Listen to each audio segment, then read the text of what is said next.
এই দলটির নাম ছিল আওয়ামী মুসলিম লীগ। এই দলটির নাম ছিল কি? আওয়ামী মুসলিম লীগ। তখন তারা নারায়ে তাকবীর, আল্লাহু আকবার ধ্বনি দিত, স্লোগান দিত। কিন্তু ধর্মনিরপেক্ষ মতবাদ দলীয় আদর্শ হিসাবে গ্রহণ করার কারণে নারায়ে তাকবীর, আল্লাহু আকবার এই স্লোগান তারা বর্জন করেছে।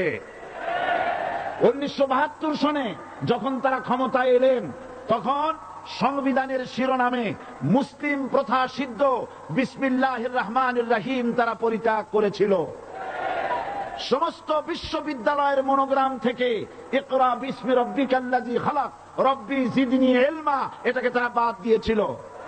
সলিমুল্লাহ মুসলিম হল এই নাম থেকে মুসলিম শব্দ বাদ দিয়েছিল।